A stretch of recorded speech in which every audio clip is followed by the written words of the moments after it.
Olá, eu sou o Fausto Ramos e eu estou aqui para complicar um pouco as coisas, viu?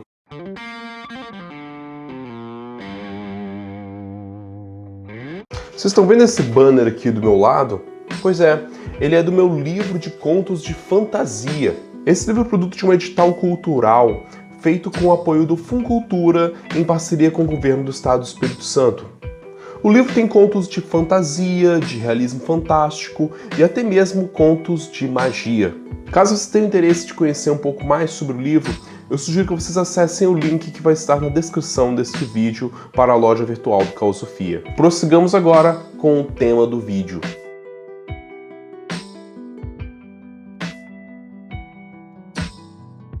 Na semana passada eu falei sobre como uma experiência de trauma acaba se associando com alguns estímulos externos.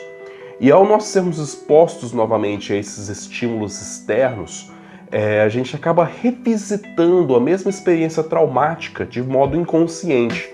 Ou seja, a gente volta a sentir várias sensações e emoções que nós sentimos no momento do trauma, mas sem explicar porquê, ou nem mesmo lembrar qual foi a experiência traumática original que causou tudo isso em nós. Pois então, acontece que na psicologia de Jung, nós acabamos associando esse estímulo a um outro nome, que se chama ímago. E apesar do nome ímago se parecer com imagem, ele não se restringe a ser simplesmente um estímulo visual.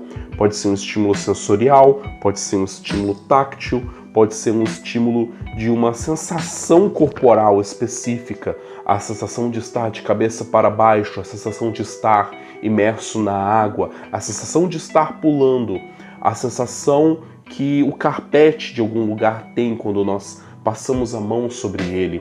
Pode ser uma sensação térmica, pode ser qualquer tipo de estímulo físico. E de modo bem genérico, a nossa memória afetiva tem o costume de se associar com alguns estímulos externos específicos.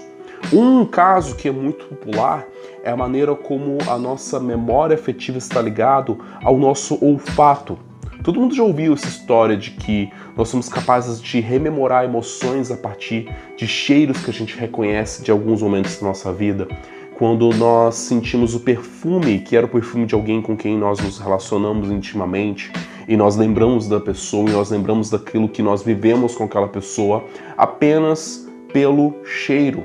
Ou então alguém que sente o cheiro de terra molhada e lembra de algum final de semana que passou num parque, em algum lugar distante, onde também estava chovendo e exalando aquele cheiro de terra molhada. Então, a ideia de certos estímulos estarem associados com conteúdos profundos da nossa psique não nos é estranha, não é mesmo? E o mais importante dos ímagos é compreender que sempre que nós acessamos a experiência traumática por algum dos estímulos associados a ela, nós acabamos reforçando essa experiência, reforçando esse conteúdo no nosso inconsciente e também acabamos associando outros estímulos, ou seja, outros ímagos àquele mesmo conteúdo recalcado. Assim, a quantidade de ímagos associado àquela primeira experiência vai crescendo, crescendo, crescendo, crescendo, criando uma enorme malha de ímagos associados à primeira experiência traumática. E é nesse ponto exato que eu encontro uma convergência entre o pensamento freudiano e a psicologia profunda de Jung. Pois, como Jung costuma dizer, os complexos são formados a partir dessa primeira experiência que se vincula a algum arquétipo. E ao passo que essa experiência se vincula a um arquétipo, todo esse composto de ímagos associados a essa experiência recebe o nome de complexo. Sim, complexo porque é uma enorme rede de conteúdos que se associam entre si e se reforçam e convergem para um mesmo núcleo, que é a experiência traumática associada ao arquétipo. E os arquétipos associados a alguma experiência, eles não se associam por acaso. Eles acabam ajudando a organizar toda essa malha de informações do ímago e da experiência traumática. Ele acaba organizando essa malha de ímagos a partir de um tema. E esse tema é o próprio arquétipo na sua raiz mais profunda. Caracoles, Fausto, do que você tá falando, velho? Não tô entendendo nada. Calma, eu vou explicar. Vamos dizer que você tem algum trauma associado à sua mãe. Gente, vamos falar com sinceridade, não é como se fosse a experiência mais incomum do mundo. A maternidade não é perfeita, então é comum que as nossas mães nos traumatizem em algum momento da nossa infância.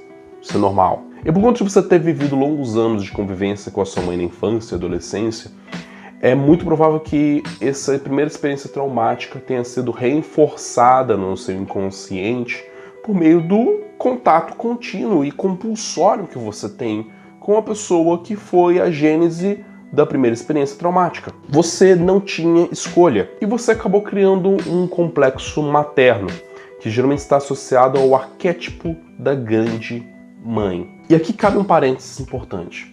O arquétipo da grande mãe não é Ishtar e nem mesmo Pachamama. Essas deusas são exemplos de imagens arquetípicas, ou seja, são imagens que representam e aludem a um tema maior, a um tema que na sua essência não tem forma, nome ou imagem. A gente chama de arquétipo da grande mãe por convenção, mas o tema que esse arquétipo organiza tem a ver com todas as nossas experiências com a figura materna nas nossas vidas. Não precisa ser a nossa mãe biológica, não precisa nem ser alguém associado à nossa família.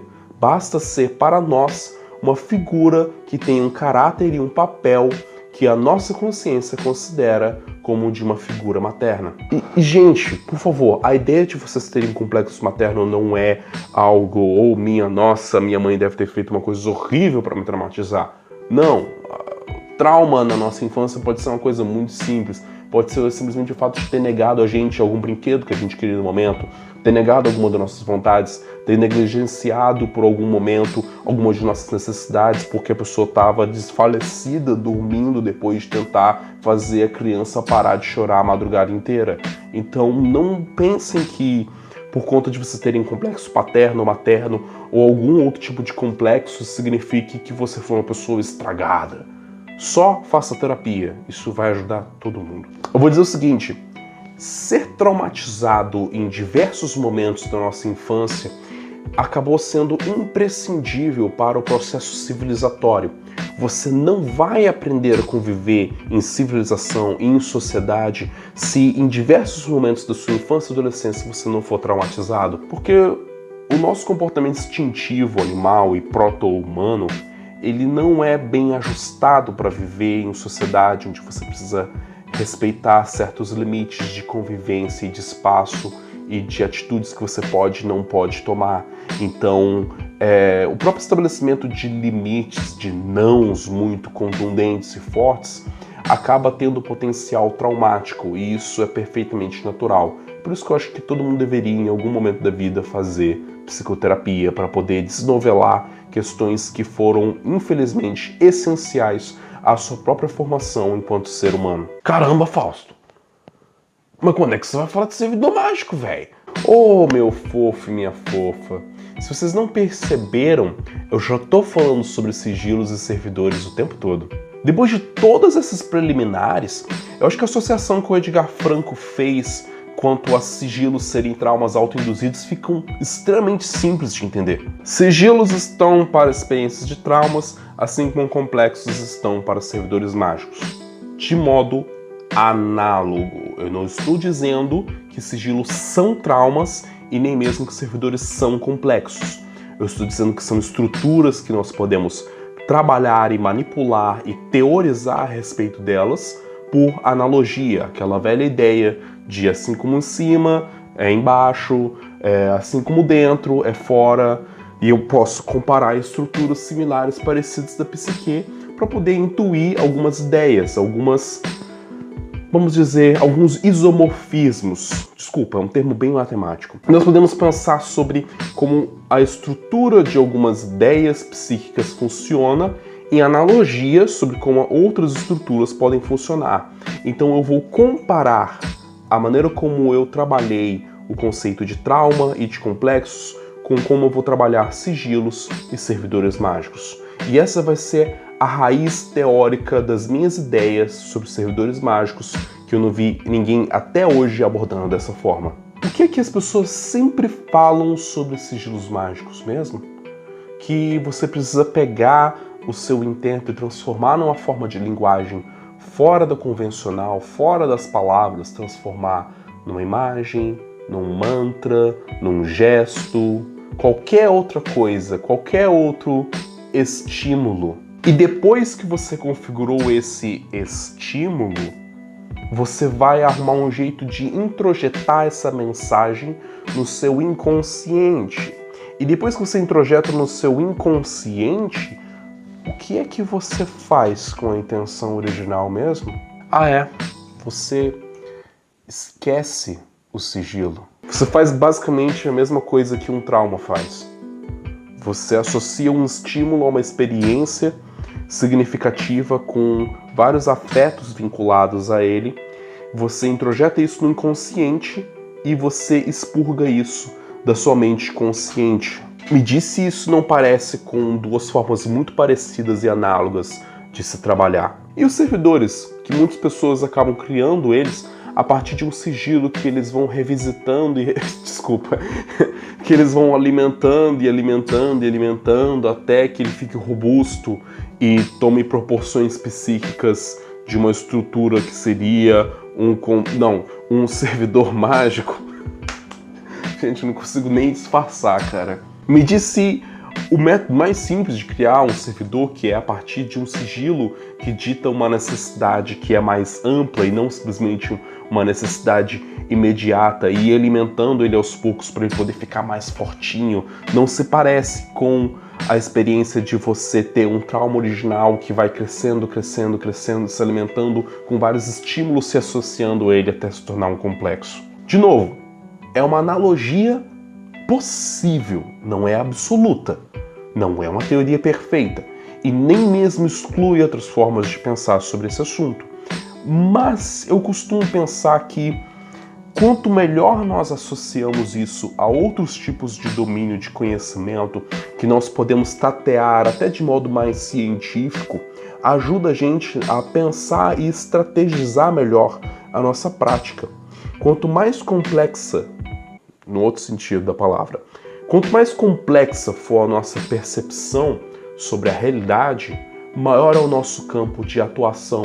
Sempre que a gente fecha demais o escopo e acaba se permitindo dizer que servidores mágicos são simplesmente criaturas astrais artificialmente criadas, o que explica absolutamente muito pouco sobre a natureza desses seres astrais, do que eles são feitos, o que é matéria psíquica astral, como ela se comporta, como ela se manifesta, como eu posso manipular ela com mais consciência e com uma metodologia mais clara.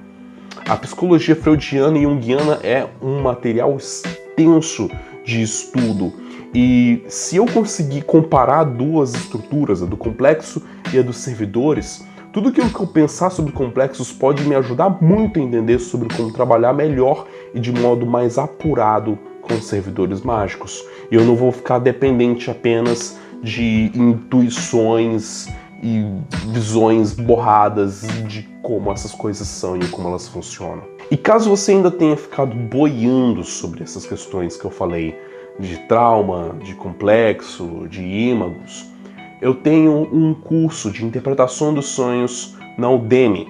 Então você pode dar uma procurada lá, e se você se interessar pelo curso, eu esmiuço muito melhor esses assuntos de um modo muito mais didático do que eu estou trabalhando aqui, inclusive.